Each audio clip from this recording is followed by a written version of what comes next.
I mean, one of the biggest enemies of a good project is the client. That social thing is important. So, bad news to introverts. It's not easy to actually run a practice if you're not prepared to talk, to call, to get a little bit intimate in your discussions with your clients. So get to know your client really well. Welcome to the Architect My Business podcast. I'm Aya Schlachter, your host, founder, and CEO of MGS Global Group. We provide architectural drafting and rendering services for busy firm owners and designers. From starting out solo to now leading a team of over 45 and growing, I've learned a thing or two about making a business thrive.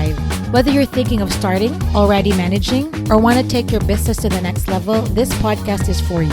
Each episode is packed with simple, actionable tips on leadership, people, marketing, processes, and of course, profit.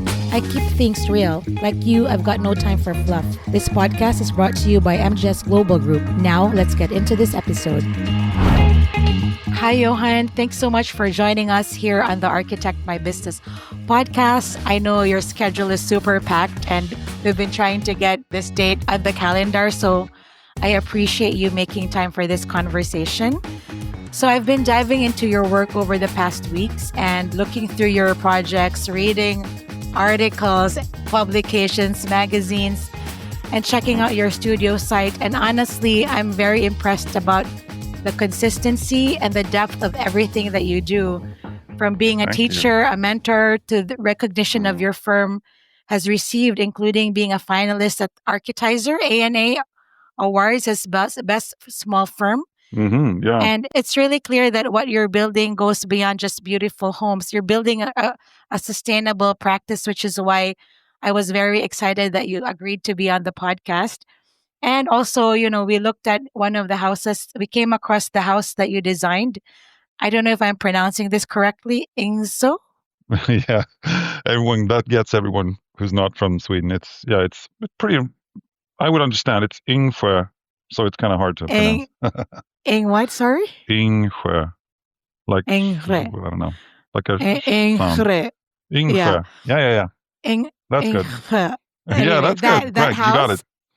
So it completely caught my eye. So it's like there's something so serene about that house. And I just kind of want to live there. And so I'm really excited to dig into your story, your design philosophy, and let's get started. But before we get started, I know this is so dumb, but I gotta ask, do you eat meatballs in Sweden for real? Yeah, we do. We do eat. Really? We eat a lot of meatballs, but it's not super uncommon, as you probably know, in Germany or in Italy either. It's just Swedish meatballs in IKEA. That's kind of what we eat. We eat it, probably once every other week or so in my family. Oh, really? I didn't want to ask because, but I figured you're my first Swedish architect that I've met, so I might as well just ask, right? And they're really good in IKEA. We don't have an IKEA in Cleveland, but nearby, like an hour away, we do.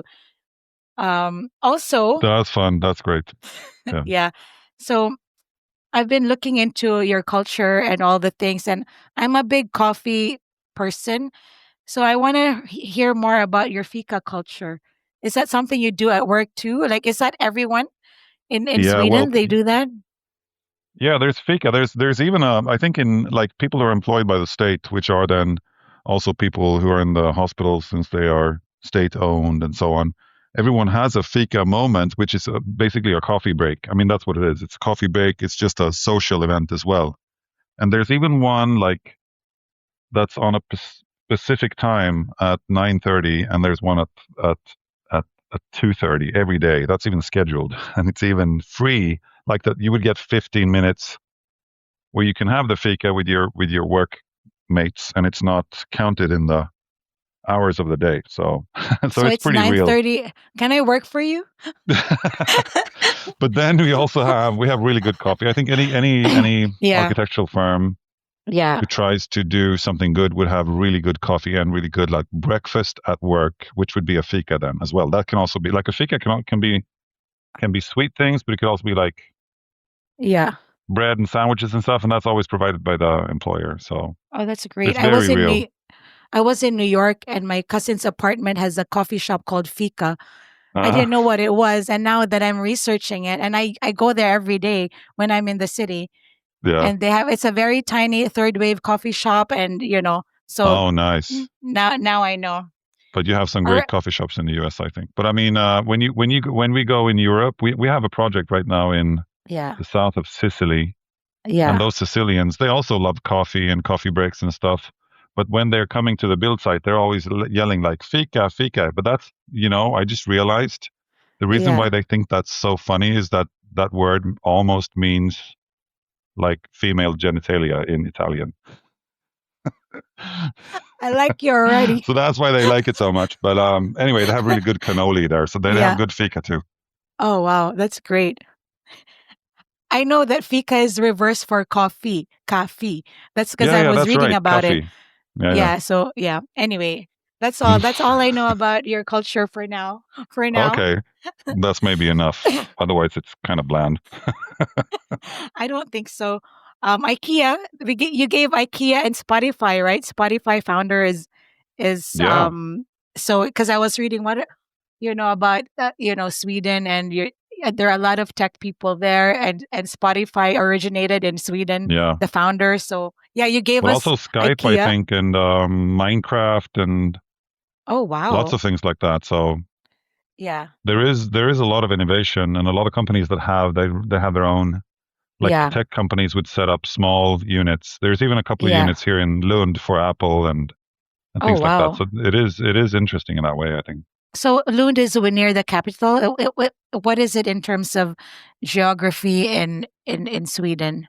Well, Is Lund it is like the much. second? Sweden is Yeah, one of Europe's longest countries with like yeah, 3,000 kilometers or something, which would yeah, if you'd extend the length of Sweden from where we live, yeah. which is at the southern tip, you Yeah. end up somewhere in the Mediterranean almost. So it's very Oh, long. okay. And Yeah, the capital, Stockholm, is in the middle of Sweden. So well, it's not even in the middle, but it feels like that to us because we're in the south. So yeah. we're actually much closer So to Copenhagen. Lund yeah, is okay. very close to Copenhagen. It's just 35, 40 minutes away over a bridge that goes over the Mm-hmm. Öresund Strait, and then you're in Copenhagen. So I think our architectural culture here is a little bit more Danish and more continental than in Stockholm. Yeah, that's great. So And yeah, the demographic, is it like a main city or city vibe, or what is it like there? Lund is like a small university. University. It's more like Berkeley or something. Oh, okay. And Got it. then Malmö is the largest city here, which is then like 300,000 maybe. And then Stockholm is Wow. 1.5 million. But the Copenhagen area is much more densely populated, being around sort of 1.5 million. So, Yeah, but since it's a different country, we're not super involved with them, but we do have, it's not like it would have been quite different if we had been the same country. But all yeah, all Scandinavian countries interact a lot. The yeah, languages are very similar, culture is yeah. very similar. So historically it's been close. Lots of people So marry over and things like yeah. that.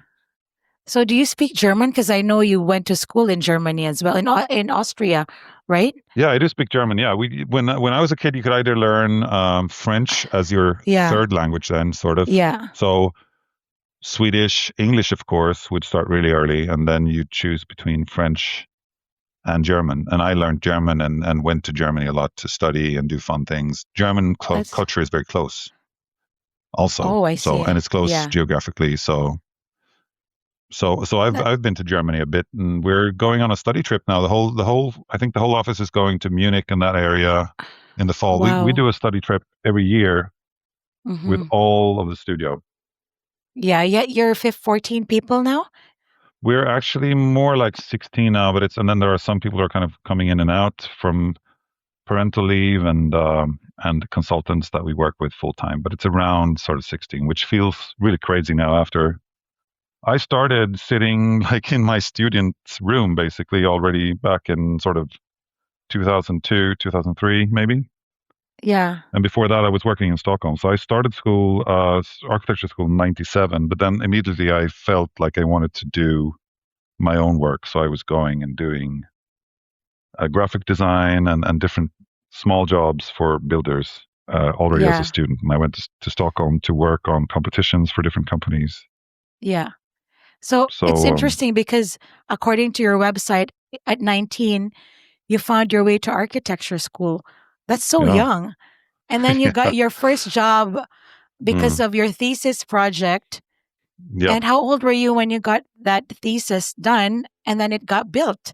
How did that I happen? was Like, like 27, so actually it took a long time from when I yeah, started because I yeah, was always yeah, taking yeah, breaks, going out to do things. I mean, I think I started too early maybe because yeah, I should have had like a gap year or two, I think. So I had yeah, my yeah, gap years in between kind of in the studies. yeah, I right. went in and out of school doing different jobs for architectural firms and other things. I also Yeah, worked with TV sets and scenography and things like that. So I think my approach to architecture is not as strict and not as it's more about feeling that it is about strict kind of tectonic rules or rules that have to do with whatever is technical. I'm more interested in kind of spaces and atmospheres and what you can do with that. And then if the building structurally makes sense or is kind of hard to do is secondary to me, I think. And that's I can because I see. came out of graphic design and set design, I think. Yeah, because I can see that in even your website and the detail that you put in your photo shoots. Like, for instance, I'm looking at this Stockholm residence. It's Mm. different from what your typical projects, right? Of the country homes and the vacation homes. It's No, quite that's true. diverse. Yeah, Mm.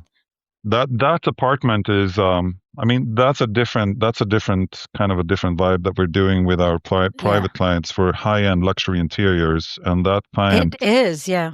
they Hmm. wanted super high-end kind of Scandinavian Italian vibe with influences from Milan and things like that. And they are we follow the client, and this client in this case is super interested in those things. So we tried to dial it down. We tried to dial them down into what you're seeing there, actually. So that's Oh, they really? were Because it looks very elaborate.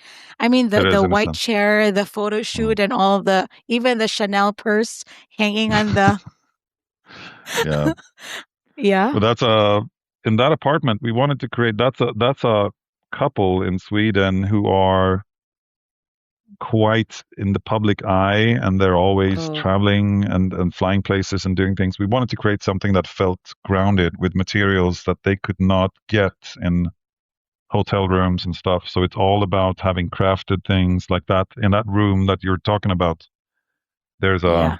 hand woven silk uh, wallpaper that's I from the see. UK that's been mounted onto these paper backings and then put up on the walls from James Hare. And that's the kind of things we really wanted to go into that level of luxury and detail and craftsmanship for them so that it would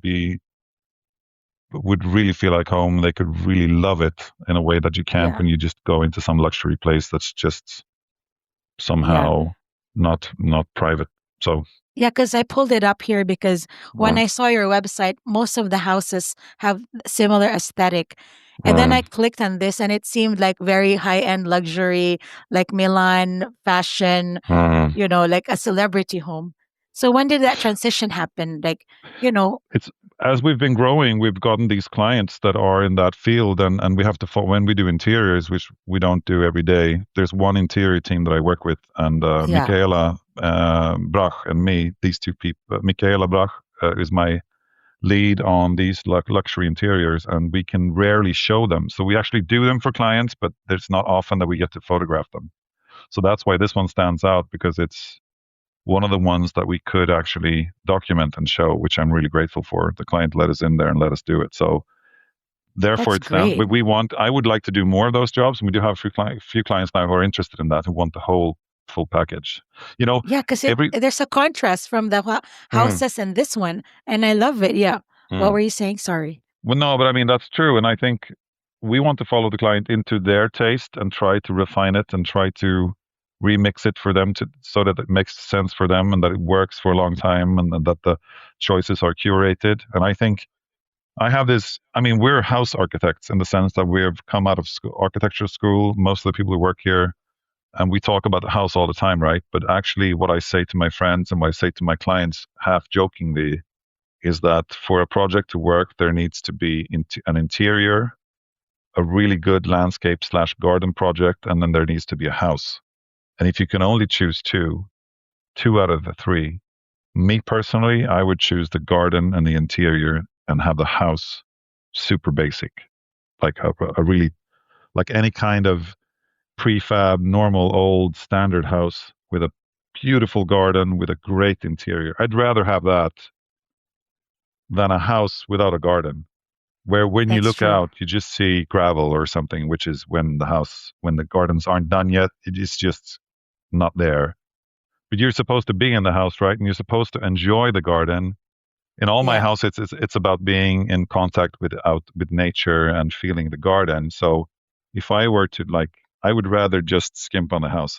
And I just say that as a joke because we're doing the houses usually, but I actually think it's true. And I think in the interior project, um, the art becomes a big part of that as well. So if you have a nice interior and then the art is very bland or very unsophisticated, that also can also break the illusion of a good home. Yeah. So I would say that the curation of the art, and it doesn't have to be curated by some art curator. It can be corny things that are private, but when people buy new corny things, then it's terrible. That can Yeah. destroy the project. So Yeah. you know, I'd choose to skip the house. I agree because the house is just a shell, right? You live most Right. of the time inside and then you look Hmm. outside to the garden. So yeah, I like that Mm. approach. But I also really like the simplicity of the floor plan that in the Ingzo house. Hmm. I can't pronounce it. It's But fine. anyway, Mm. but I looked at the floor plan. I started as a residential architect, and Hmm. a lot of architects tend to make very elaborate floor plans and all the extra space you don't need, but I like the way it's so Mm. minimalist, but then the texture of the materials that you use, even the entry when you enter, it's not a huge entrance, but it goes straight to the view of your Mm. open dining room, right? It's a very Yeah. livable house and not fancy at all, but it's very sophisticated. I guess it's kind of Swedish, typical Swedish home. Is that well, not Hmm. Swedish, but Scandinavian architect, right? Like what Mm. aesthetic is it exactly? Is Well, it some like people call typical it Swedish? Japandi. Actually, you're Some. right. It does have Japanese garden if Mm. influences. Yeah. They call it, but it's almost like a slur when people say it here because we think it's so Oh, annoying. really? Like Japandi, like what are you talking about? But it's true. Yeah, yeah, We yeah. have something. There's some aesthetic with Scandinavian and Japanese modern architecture. I think there's some vibe. There's something going on. There's also something similar I guess in the cultures where you can lose face and things like that. That's Swedish as well as Japanese. Like people are very calm here and very polite, and they like to not do conflicts openly and things like that. So I think there's a connection, but Yeah, also yeah, this yeah. idea that you can have nice materials, but you need to dial down like the different things that you do to create calmness and a sense of You're right, wholeness. right. So I think that's true with that project as well. Now, with any kind of Swedish or Scandinavian summer house, you need to be uh, careful with the square meters. It's expensive, and a lot of times the actual plan on the site doesn't allow for more. Like the zoning, you would call it, doesn't allow for more. Right. So this house has a maximum of 140 square meters, I think, in the zoning. So if you want all those rooms, you have to be careful and do every room just as good and just as big as you need. So sometimes when we look at American plans, we're like baffled by how big the main like the primary bedrooms would be. We're just like 10 feet around the bed on each side. Is just crazy to us, like how big some things are in the US when we look at our You plans. know what they And call them, right? You know what they call them? The you mean like McMansions. McMansions? Yeah, Yeah. that's funny. But it's a different, I mean, it's a different game, like trying Yeah, to yeah, do yeah. those houses and create Yeah. these small, it's a bit like cabin life sometimes, these houses. So, but imagine Yeah, when that's you're true. on a sleeper train, everything is really tiny, right? But everything's taken care of and you feel cozy Yeah. and you feel at home. Yeah, right. And yeah, I mean, if you make a summer house that's like a sleeper train, that would be way too uh, compact, right? But I mean, you don't have Right. to go and do everything big. So, Yeah. No, and also one of the projects that struck me that I saw in the publication was your Leyden shed, the shed that you created. right. Can you talk about that? Because it was like interesting that you use different shutters and it's so diverse and it was published, right? Like I mean, what was special about the Leyden that that caught their Mm, eye in terms of I liked it because it was first of all you had a physical model that you created mm, as an architecture student. We appreciate that, right? I mean, yeah. I went to school in the 90s, Yeah, so me too. Yeah, it was all about models back then. I miss yeah, that a yeah, yeah, lot, yeah, actually. yeah, But it takes so much time to do them usually. So we end up, when we can do 10, yeah, 10 I mean, we can do 10 iterations on a 3D model when you do one physical model, but we really ought to be doing more like sketch models. Remember back in yeah, architecture school where you did a sketch model, you were just cutting some pieces and you used some tape and it was quick and you ended yeah, up with something you might not have thought of. That was brilliant. Like there was some randomness to that and a lot of soul into that process. So no, but yeah, the Laudan, that means like barn or shed. And so it is interesting because it's replacing an old, basically a very simple shed that's just a protection for the machinery that you would have at a fruit, like this yeah, apple orchard that it's right, built in. And then our client asked us to, which is he's also a good friend of everyone in the office, and he asked us to do something that would be really spectacular, really interesting, and would get published worldwide. And we thought of what that could be that could actually also fit into the countryside. And we we spent a lot of time sketching on what sort of a contemporary, simple, basic, but yet very beautiful and refined thing could be, and ended up with this project after all those things. And what's interesting with it catches everyone's eye, I think, but actually it also blends in quite well on the site. So it's sharp in the lines and everything, but the horizontalness of the tilted wooden slats that's the facade. Um, the horizontal lines kind of work in the landscape, and there's something about it that makes it look like the typology is old, but the detailing is somehow new, but it's simple. Those things just made it into a hit. I mean, I think I don't know. Sometimes some things that we do, we are really proud of them and we publish them and nothing happens, and then some other things you publish and they just go almost viral. And I think you remember that song from like that old song, like Hey Ya. Remember Hey Ya? Like Hey Ya. I mean, you know that song? That's just a it's like super a big one hit. hit. I'm not saying Laudan was a big hit like that, but Yeah, when yeah, they were in the studio, before they released that song, yeah, how sure were they that was going to be a global phenomenon that people would be singing it for 100 years? I mean, were they probably thought maybe, like maybe this will catch on. And it's funny how Laudan was like our mini moment of something that became a little bit famous. yeah. Because And that so caught that my eye question, too. I looked at all of your mm, projects, and I was like, I gotta ask about this house. It's like uh-huh. it's like something that went viral, right? Like Yeah, you wonder what it is. And I mean, I saw the yeah. photos, and I mean the light treatment during different times of the days, and just the simplicity of it all. Mm.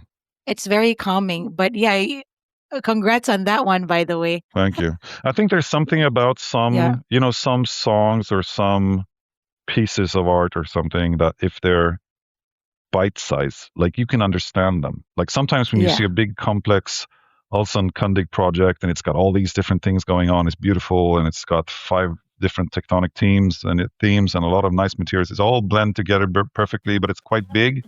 Then it's more like a giant thing that you have to appreciate in pieces, right? This thing is small. You can understand when you see the pictures, you get it, and then when you look harder, closer, then you understand that there is complexity to it. So I think that's good with that project. Maybe all projects should be like that. They should be relatively simple and then contain complexities. I mean, I think that's a good recipe anyway. Works a yeah. lot of times. So, what are your favorite projects that you've worked on? I mean, you've done Hmm. so much. Is there one standout project that you're like, oh, I want more of this? There's an interesting typology that we end up with when we're in a landscape where there's a lot of elevation or different heights. And that's my project that's called Solviken, which is this house that stands like in the forest on green pillars or columns. So it's a bit like California house that's on this on the side of Los Angeles or something. Right, right. where the house is elevated up, and I like that a lot. And then Ingve is the same. So the Ingve house is also built on a little sort of mound, and it's got one part which is sticking out, and under there's you have this elevated thing where you're above the vegetation and the forest there. And I think that's great. When you can do that, that's amazing. Like we're doing a project now in the U.S. Virgin Islands, it's going to be on Water Island outside of St. Thomas, and we Wow. have a lot of elevation there. It's going to be our buildings are like different bungalows placed in the sort of semi-jungle or whatever you call it there, and that's going to be super interesting to see how that works. The renders are looking amazing. I think just the height differences and everything is just so nice. Like most of my buildings are placed on flat land because that's how it looks around here. But when we have some elevation, it's great. So that's what I want to do more I'll in the make sure future. to check it out because I'm now obsessed with all of the work because I just want to live in Thank you. most of the houses. So my question is, as a somebody who started your practice, you Hmm. obviously did not go to business school, right? No, I mean, how did you no. manage, you know, transitioning from being an architect to also running a business? What were the challenges that you faced in general? And yeah, Mm. what was that process like? That's a big question. It's many. I've never really discussed it with anyone, but people ask how it's going and how come we haven't laid off any people when almost every, I think, architectural firm in Scandinavia has had some problems at this point because of the inflation and things that have happened. So basically, what's happened is that the banks have it's much harder to get a loan or to get financing for a project now, and that's why most projects are standing still. And a lot of architectural offices are maybe halved in size now, and that hasn't happened to us. And I think part of the reason is that we're catering to people who don't need to borrow money in a bank. So Right, right. I think one of my success kind of parts of the success is that we've specialized in clients with more money than the average family, which in So did just you? that statement, Yeah, I think in our yeah, culture is almost heretical that you would be yeah, yeah. focusing on solving rich people's problems. But it's true. I saw a meme the other day was like solve rich people's problems, they pay better or something. And I think that's just one of the things that's made it a little bit easier for us. But in order to do that, you have to know them and you have to know what they want and understand why they would want to give their money to you.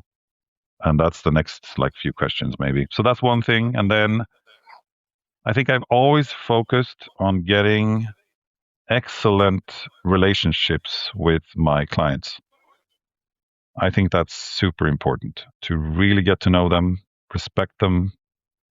Don't get overly private with them. That's not what they want, but they do want you to feel close. So we follow the project, we defend our projects from everyone. And I think in architecture, I think the only people who are truly interested in the whole project and want the sum of the project to be great are the architects.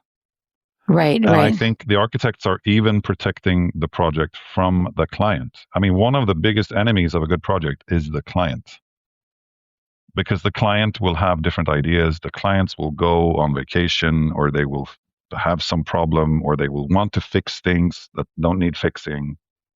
And they want you as an architect to actually say no to them at the right places. And you need to know when you can play those cards. And that's just something I was always practicing on because I was doing it from when I was really young. But I think that social thing is important. So bad news to introverts. It's not easy to actually run a practice if you're not prepared to talk, to call, to get a little bit intimate in your discussions with your clients. So get to know your client really well. And then, of course, you have to be cheeky enough to ask for a lot of money for what you're doing. And I it's funny love how that. there's this one, if I can just go ahead and talk about different things, I would want to say that thing, that being able to actually charge money for your work is there's a few like counterintuitive things about that. So one thing is if you charge more money, they will respect your work more because they have paid a higher price. So they assume the quality is higher.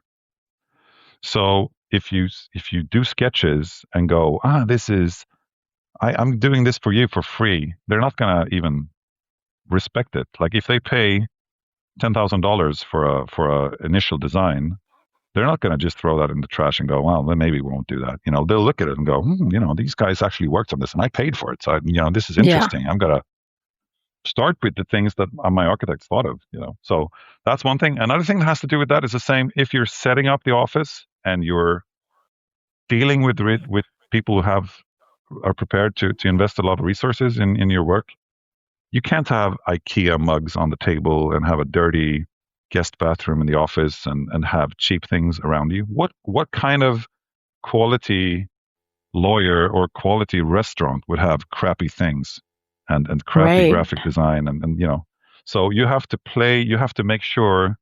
And it's funny because actually it would be the opposite. Like if you're smart as a client, I suppose you would go into the architect's office and go, why do they spend money on all these things? Why do I have to pay for all their stuff? Like that, be better if they were frugal. But it's not true. You shouldn't be showy or fancy, but you need to be quality aware. So if you have talking about that Fika, that coffee shop the other, if you serve coffee to a client who's paying $10,000 or 20,000 euros for a couple of A3s that you've done on a model, you better have nice coffee to them because you care about detailing, right? You're a man, you're interested in quality, the experience matters. So in that meeting, there's got to be good coffee, Why Yeah. would you would you respect someone who doesn't care about those things? So I believe in kind of creating an atmosphere of intentional high quality stuff with my clients for the whole experience. And I think that's very important. It might sound, if you're a young person or listen to this, it might sound like I'm like we're flashy, No, flashy not guys. not at all. Not at We have all. simple stuff here. Absolutely, We just have high 100%. quality stuff, Yeah. Yeah, because like I have an experience. I went to visit a client in California, and my mother-in-law's husband is from California, Mm-hmm. and he's like, "Oh, there's a cheap Airbnb down the street." But I didn't listen to him because I don't want my client picking me up in the cheap Airbnb, which Mm-hmm. because they're older generation, they still see me as this, the bootstrapper entrepreneur. Mm-hmm. And I said, Mm-hmm. thanks for the offer, but I booked myself in the fanciest hotel because I don't want my client to pick me. When he asked me where I'm Well, staying, I'm like, I'm here at the whatever, the nicest hotel. Like, I get it. mm-hmm. Like a German architect who's a friend of mine also has a really fancy coffee machine and a really nice car. Mm-hmm. He got a really nice car because he deals with all these, residential clients that pay Mm-hmm. millions, Yeah. right? You need that. Yeah. And it's just a question of respecting also the situation Yeah. and not showing up Yeah. Yeah. in broken shoes where everyone else has nice suede Esperandillos. But it's not about being, it's like when you put on clothes. If you're dressed too formally, it's not great either. You have to just strike the tone Yeah. that's right for the situation. So that's if you want to start with clients who demand high quality, you got to work with quality. But that being said, I could have a simple piece of old IKEA furniture here if I can explain to my client that it's a special piece, that it's designed by someone that I like, that there's a reason for it. It doesn't have to be gold and diamonds and Swarovski and these things are Right. like are cheesy. So you find I find maybe the most expensive hotel is not necessary, but I mean a nice one is for sure Yeah. Yeah. Exactly. something you need to do. Also, it's about self-respect. Like if I start a new sport, I always get the right gear for the sport. Otherwise, it feels corny to do it. Yeah. I think you perform better in the right gear. Like I Yeah. just think that works like that. So I appreciate what you said. And it hits all the spots. A lot of architects are introverts because they're creatives, especially here in the US, that all Mm, they want to do is work on their computers and forget about business development, right? Mm. Project delivery is their focus, and they don't have time to do the things. Second, the Mm. value of the architect. I don't know what it's like in Sweden, but in the US, we're not paid as much as other professions. So again, being, That's probably true. really Mm. valuing what you're worth and sharing that with your client is really important, right? Like, I Mm. agree. Like, Yeah, if you if you charge very little, how can they respect you? So my question for you is, in Sweden, is there a culture of burnout in architecture, burnout and low pay? But because everyone else in the world, that's what they're talking about. So I yeah. know in Sweden people really focus on work life balance, and Mm. I didn't even ask you about this lagom concept, right? That's Like interesting. Yeah, we do have that concept. It's like not too much, not too little concept, yeah. which is what we try to apply to a lot of things. But I think even if you work less hours and you have a lot of parental leave and you're not stressed out about healthcare and things like you have in the US, these problems, I still think people can burn out because you are just overloaded with too many streams at the same time. I think burnout has a lot to do with having to switch focus too much during the day. I think the cell phones and all the emails and everything is just making it a lot easier to just burn out. Just, I think you're Mm, dealt whatever your, I mean, in my opinion, and I try to live by this and tell my guys in the studio the same thing. You only have like a few playing cards every day that you pay. So if you're having a coffee and a client texts you, it costs something to take a look at that text and read it and then go back to drinking coffee. That's a cost. And if you run out of energy cards to pay for all that during the day, then you're in trouble because then you're tearing down your defenses. So I try to encourage people to focus on one thing at a time. Even though it's really, I mean, when I was started, probably when you started school as well, and when I started, when I was working the first offices I worked at, I mean, there were emails, but you could basically tell the client, I'm sending that next week, or and during the weekend, you didn't look at your work email ever, and right. it's just slower at that time. And I think it worked better. On the other hand, there are lots of things that are much better now with the digital tools working much better. A lot of things are a lot smoother now. So we're very tech positive. We try to work with new tech. We work with AI if it's possible.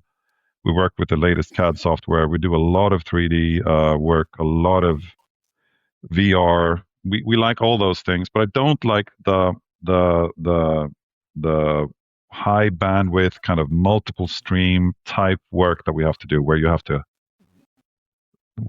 just there's just too much going on at the same time. So if we can, but I think burnout is an issue in this country as well, even though we have less because of all the security networks that we have that you don't have maybe in some other countries. Speaking about AI, what are your thoughts on it, and what AI tools are you using?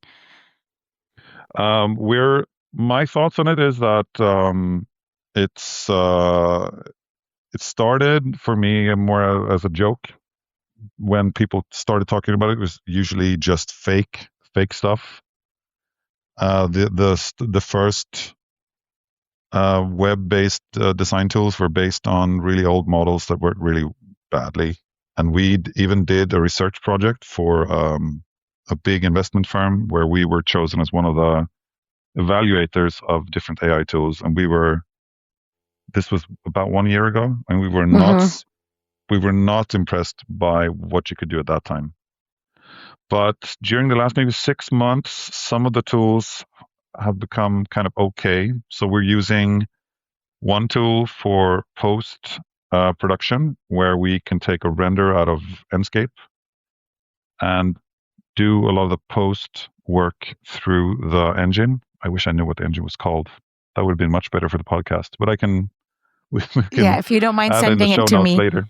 Yes, Yeah, but yes. then and also I use and the others also use ChatGPT and Grok for like business things, like Yeah, touching up emails, yeah. communicating with our Italian uh, counterparts, doing accounting things that is just great how we can use it. So it's integrated into our workflow in that sense, but I think we're only just in the start. When it comes to the architectural tools, though, a lot of like 95% of what I see on YouTube, we research this. I even have one person in the studio whose job it is to research new tech for architecture that has to do with AI. So that's how serious we're taking it, and we're regularly reviewing it. But I gotta say, for example, I mean, ChatGPT. There are some guys who can do demos where they show how somehow from a 2D drawing they can make like a 3D image. I think all of that's just liquid. It's garbage. What the engine can produce is just garbage at this point. It can look good to an untrained eye, but it's like AI music sounds good to someone who's an idiot in music, but when you play it to someone who actually knows anything about music, they're just kind of shaking their heads. And I think Right. it's kind of the same with architecture. But it will be good once we can get a tool that can actually do something in 3D that makes sense. It will be amazing. But I haven't seen that yet. Yeah. So I Now have it's all about I images. wrote a research paper, Johan, Mm. AI for architects. I reviewed 50 AI tools. I'll send it Oh yeah, over, and we rated them. yeah. And there's no one tool that can do, because I dedicated 2 people for 10 months Hmm. just to Oh, research, because my amazing. company, I own MGS Global Group. We do architecture drafting renderings. That's what my business Mm. does. We do all that. So I was looking for Okay. tools that can help me and the clients. But there are very good tools, but not one to do Mm. everything. So I can No, send that yeah. over to you if you want it. I'll send Thank you you. the That'd be research interesting to report. see. Yeah. But Yeah. I think I'm old. I think I'm maybe a little. I'm usually very tech positive, but I'm maybe just subconsciously being protective about our creative work in a way. Yeah. I gotta say, the stuff that comes out of Midjourney that some people are doing is truly like it's some of it's really divine, especially when it's not trying to mimic things that already exist because it's not great at Right. that. Right. But when it's doing things Right. that maybe you can't think of as a, Right.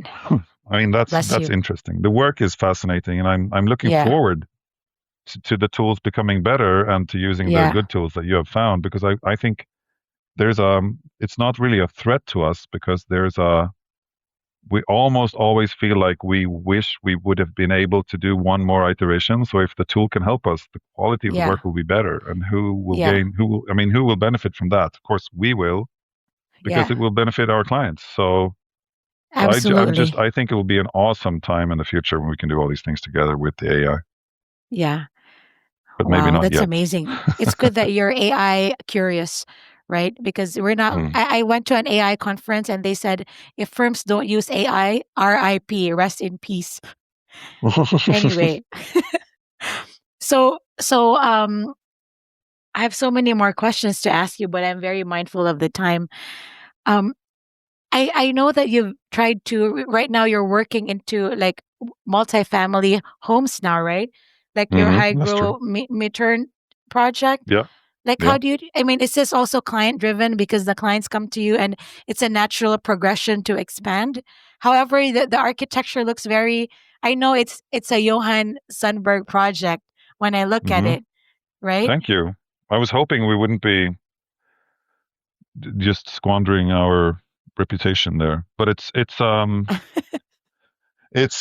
really hard to transition into to housing projects like that with multifamily homes because Yeah, the architecture that we do is prohibitive in terms of costs, and when you multiply that into several homes it becomes even worse for the developer. So it's hard for the developer to make money with our projects because yeah, they basically, for the normal market or this kind of higher end of the middle part of the market, it's hard to charge for all the extra things that we love. And but we're getting there. We're learning a lot from it, and it's of course where we want to go. I think I can do, and our office can do more complex, bigger projects, and remain steadfast when it comes to the type of architectural qualities that we really enjoy and want to create. So we have done like a spa. We're doing a spa for a hotel, a couple of different spas for hotels where we have this special knowledge that came out of the private houses, but it's been developing in some projects so that we're doing. And then it would be super awesome to do a public building like a church or A convention center or some, something where there are different layers of users and not just private users and their friends maybe coming to visit. I would like to work more on that. Yeah, it seems like it's going to be happening because you're moving from sheds to houses to multifamily and now to spas. So my question for you is, I know you said in terms of project and practice, you mentioned that you've kept your firm intentionally small. hmm What will happen when you get all these major projects? Are you open to expanding? It's when you start with 5 people, you go, could we be 10? And when Yeah, it's 10, you go, we need someone here to help these guys because they have a lot of interesting work. And then it kind of right. grows. So it grows like that. But I think there's a few points where there's like a breaking point where you have to change strategies completely. And I actually think Yeah, around 16, it's what you can do when you have this master kind of apprentice relationship with the studio that I have now. Um, and you have to go into, or you could call it like it's a little bit like architecture school where I'm the professor or the, I don't know, guy who's coming in from outside to teach, like right. I don't know what it's called in the US, but anyway, I think that works now. And then I have some work groups that I just go between work groups and sketch and help them. And then I meet clients, and that's what I do. So I work a lot like I used to work in School of Architecture as someone. The only difference is it's not suggestions when it's coming from me. It's orders.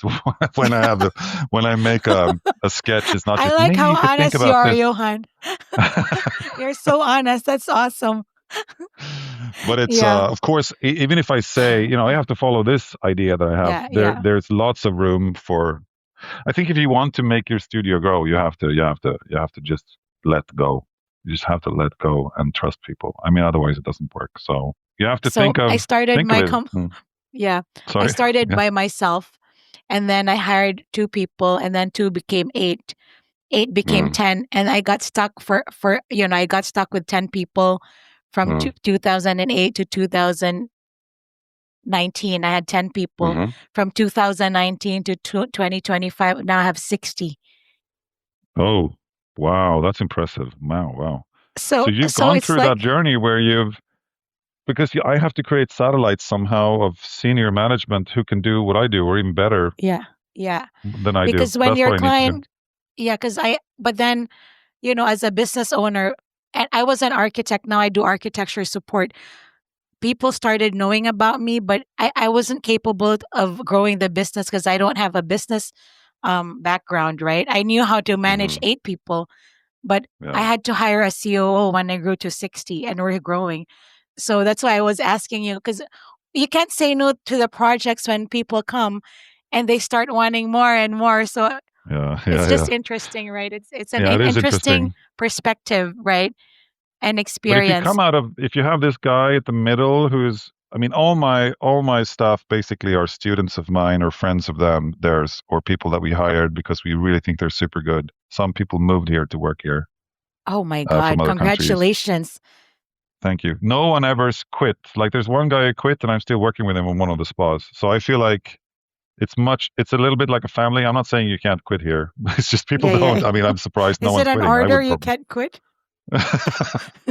I don't know, but Yeah, it's yeah, I yeah. think just something working here, or Yeah. maybe just it's just worse in other places. Anyway, what they're doing is what I'm thinking is how can we, because there are a lot of I think there are a lot of architects that I know that are older, and I can look at their work and I see their work was really sublime, really inspired, and then at some point they let go of the company, turn the company into a larger consulting studio, and a lot of times like some qualities get lost there and just not there anymore. So I'm Yeah. some really good offices that I've been following, like they've stayed at around 20, 30, and are really good there. So that's what I'm thinking now. But when I'm like you, I'm going up to 30, I'll be going, 40. I'll Yeah, probably be exactly. going. Yeah, because no, but it's interesting because you start with one project and then, I think entrepreneurship is really a long game and you really Mm, need to be diligent and really just have a lot of grit and like yeah. you can't quit, right? Because things could get hard sometimes. So so just really really think long game, and it seems like you started in 2008 and 2025 you're just expanding, and that's I Yeah, mean, if there's something that, as we, are towards the end of our podcast, I just wanted to ask you, what advice would you give to any architect, young architect just getting out of architecture school, in yeah, terms of, how they see the world, their future, their career, because things are very difficult now, right? Things have changed. So yeah. what advice would you give to a young person who is just graduating architecture school? Um, if they want to start doing their own projects, um, it's like any sport or any musical instrument or something, you have to practice by doing as much as you can. So get out and do some projects, even if they're not great in the beginning. Do them, try to deliver, try to establish rapport with your clients, with their networks. I see some young architects who are starting up businesses who spend a lot of time networking and spending time on LinkedIn. I wouldn't spend a lot of time there. I would spend that time with my clients, spending time on my work sites, spending time in the office, drawing, designing, learning the core basics. It's like, I mean, if you want to learn to play golf, it's all about how many hours and how many shots you take. And it's the same with architecture. If you are an introvert, it can work for you. I just said it's bad news to introverts. It's not true. I have some friends who are introverts, and when they speak, everyone listens because they're kind of quiet in the meetings. So, so you can do something with that. You can work with that, but you need to, if you don't think it's fun presenting and working with people out, then you need someone else to be the front person, I think. So that's that you have to learn. You have to get to know yourself, I think, as well, because that's one of the things of being out in the beginning, being on your build sites, being on you learn when you feel provoked, you learn when you are happy, what you like to do, and that's in the end, in the long run. If it's a long game, like you said, which is true, it's all about having a long plan and sticking to it and having the grit. Then you need to know if what sparks joy for you. And for me, it's always been the client relationship and being on the build site and create, starting up projects and things. And then it's easy because it doesn't feel like work when you're having fun. There's one more thing I'd like to say, maybe, and that's in the middle life, it can become challenging to work as hard as you do as an entrepreneur because it feels like work never ends, and it's much tougher when you have kids and you have commitment and the sums on the bills and the sums on the whatever you're doing in the business is bigger. So that's some different challenges halfway too. And but maybe that's a topic for another podcast. But I think you have to set it up in the beginning so you're not setting up for eventual failure. So some people work too hard as well. You have to find some kind of work life balance where you think it's fun. And besides, I mean, I always go on trips where kind of companies from Italy invite us to go on a factory tour. I always go because I think it's super inspiring. And when I come back, I don't feel like I lost time. I think I gained a lot of like inspiration from drinking wine with those guys and seeing something else. So, so you got to. That's what I do. I try to travel a little bit and have fun with my clients and with my people who deliver things for the companies and things like that. So striking up a good work-life balance there already from the start is setting up for success and not setting up for failure. So don't try too hard. And it's the same with golf, by the way. I'm thinking a lot about golf now because I'm going to go off play golf later. If you try too hard in sports or in music, you're going to fail. You need to somehow feel it when you're doing it, then it works. Johan, I'm learning golf too. I have my golf set over here, and I Oh feel like yeah, every time I play, I feel like I'm a beginner every time, right? I know it's It's like difficult. having a Yeah, beginner mindset, I suppose. Really, just try to learn all the time, right? it's Um, humbling. Golf is humbling. Oh my God, it's. yes. But you can learn. Like I really want to draw a parallel to what we're talking about here because when you're learning golf and when you're learning to do your like the first years of architecture, like my first years in the studio, I was doing crappy work because I needed the money. I was never invited to anything. No one even liked the nice things that I did. And nothing happened for a long time, like for several years. And then I hired like one guy, two guys, and then we got some recognition, and then I got recognition. I was elected like one of the 20 most promising young architects in Europe in 2010 or something. And then I was like, now it's finally starting to happen. And then after that, it was nothing. Like nothing Yeah. happened after that. And then I got to know some people here who are builders who wanted a younger architect to kind of do more fun things for them. And that's the builder that we did the lawn and shed for. And that happened and that didn't happen because of fame. That happened because of local recommendations in the community that I was in. So um, you need I think you need to take you need to realize that in the beginning nothing's going to work, and then for a while nothing's going to work after that, and then it starts. Wasn't it the same for you Yeah, it's a little my bit? favorite Mm, quote. Yes, my favorite quote from Adam Grant. He's a organizational psychologist. You plant mm-hmm, the seeds of greatness in your daily grind. You're just planting mm-hmm. the seeds every Yeah, day, for sure.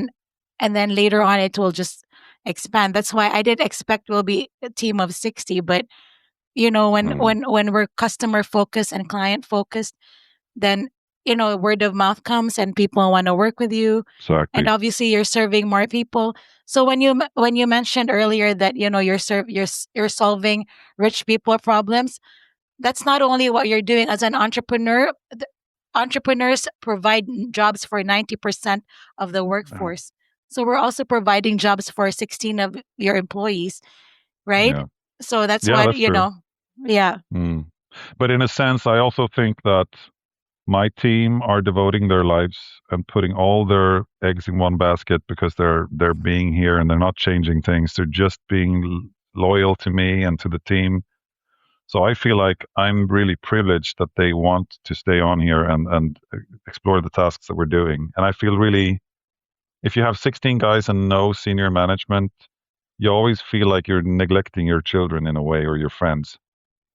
And I'm really happy that they're not more pissed with me than they are, because I'm We constantly need about have to doing have different a things. separate conversation offline about that, because I also have a family and kids and husband and all that. So it's an interesting journey, but it can be done. Yep, for sure it can, Yes, yes. and it's a And lot of fun, part right? So yeah, I love everything. I mean, sometimes I work a lot, sometimes I don't want to work, but it's something that I've built, right? Like you've built this. I mean, you're one of the top architects in Europe, I think, or in Sweden. I in one in the bio that I mhm. read, you're like the top. So I mean, that's a huge accomplishment from did you ever think you were going to be where you are right now when you started? You know what? This is important. This is maybe a darker tone, but I was always, I always felt I had great potential to become something really important, in a sense that I could use my powers for a lot of things. And I felt like I was privileged with a lot of different talents, both socially, but I can also do design. And I've always, when I was younger, when I was like 10 years ago, before things started to become really good, I was very hungry and very angry that I didn't get further. And I still feel like there's a lot that I could have done better. With my team and my network, we could have done better. And I feel like sometimes I just want to scream it out and just go, I just want to push through and do more. And I think that hunger for me is paired with a lot of, like, I feel it's easy to get inspiration when someone talks about a project with me. I feel like I get a lot of ideas really quickly, and I'm frustrated not getting them out. So I actually have, in a sense, that drive, that urge I've always felt. So now it's a little bit easier because now I'm getting some of that recognition, and I feel more satisfied in that way. But I Yeah. think you need to maybe other when I like good architects, you need to be steadfast in that way. If you're too lean, if you I said before, you need to be close to your client. That's true, but you need to be able to say no to them. That's what they want to hear. They want you to tell them when their ideas are bad and show them better things and show them that it's possible, and just kind of you want to pull. So if you're scared of that, then it's going to be hard. Like you just have to. I suppose when you hire people, you want to hire people who have the spark and the grit and the kind of but that's paired with, for me, a lot of frustration and a lot of hunger. That keeps you, one way is to say it keeps you on the edge, but it's sometimes painful. I think a lot of architects, when you hear about the historical architects, a lot of them were kind of angry and frustrated their whole lives. Like the biggest one Yeah. in Sweden, the old one is Gunnar Asplund. He used to take pencils and shove them under his nails because he did that he had like a mental problem, like a tic, because he was so angry with and so frustrated when things didn't get done. So there's a dark side to that. I don't think you should do that, but I mean, it's and talking about mental health and burnout, you need to Yeah, know yeah. where your limits are, so it doesn't get too bad. But Yeah. having some drive and some grit is great, and the hunger you have to endure. Thank you so much, Johan. I really enjoyed our conversation, and we Likewise. covered a lot of things. Yeah. So where can people find you? Are you on LinkedIn, Instagram? We're on LinkedIn. My best channel is probably Instagram. So our Instagram account is very active, and everyone is welcome to contact me there, talk to me there, drop an email. I'm super allergic to LinkedIn, so I try not to hang out there. But we do have profiles there, so it's possible to reach me there. But Okay. I don't know. It's not. All right. So Thanks, that's Johan. what we're doing. Thank you Yeah. so much. Nice to talk to you, Aya. Okay. Awesome. Thank you, Johan. Awesome. Have a great day. Thank you. Nice talking to Bye. you. Thanks for listening to this episode of the Architect My Business podcast. If you want more, head over to architectmybusiness.com for more episodes, show notes, and links to everything mentioned in this episode. Don't forget to catch our mini shows, Her Space, Ask Aya, and our main show, Architect My Business. If you enjoyed our episodes and want to hear more, please leave us a rating and review on Apple Podcasts and Spotify. Your feedback really helps us grow. Stay tuned for the next episode. Bye!